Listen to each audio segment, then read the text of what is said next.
जल्दी जाई न चुनरी ले आई बलम नया नोहर बनी कनिया लागे सरम। जल्दी जाई न चुनरी ले आई बलम नया नोहर बनी कनिया लागे सरम। जाई न बाजार सामान लाई सारे कुछ न भूलई है चुनरी लई हरोरे चंदन कंगना लई है दियहना जन भूलई है।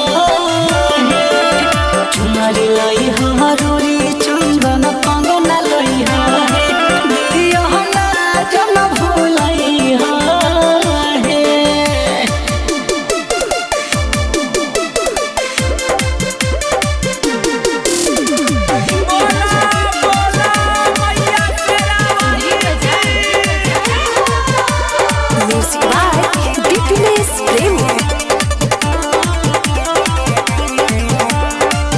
फल फूल से बनई हा अहुरी नारियलवा पूजा के सामान किनी ओई हा जल्दी घरवा।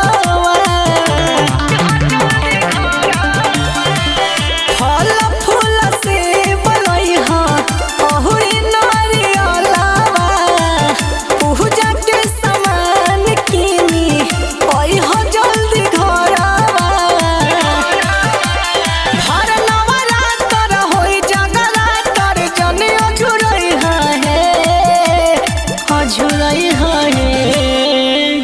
चुनरी लई हरोरे चंदन कंगना लई है दियहना जन भूलई है।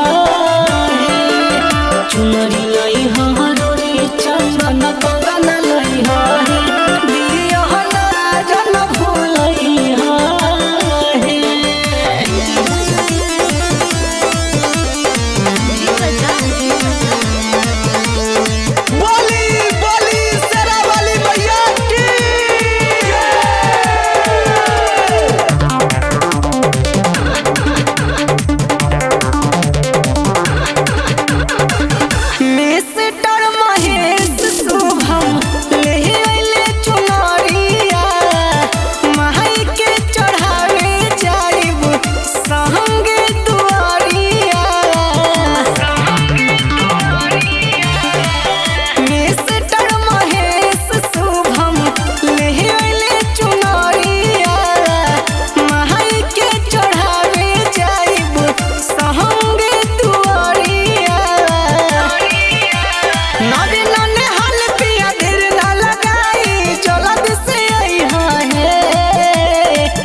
चुनरी लई हरोरे चंदन कंगना लई है दियहना जन भूलई है।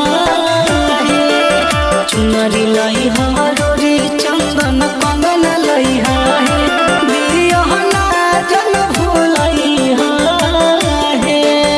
Recorded by Sangam Video।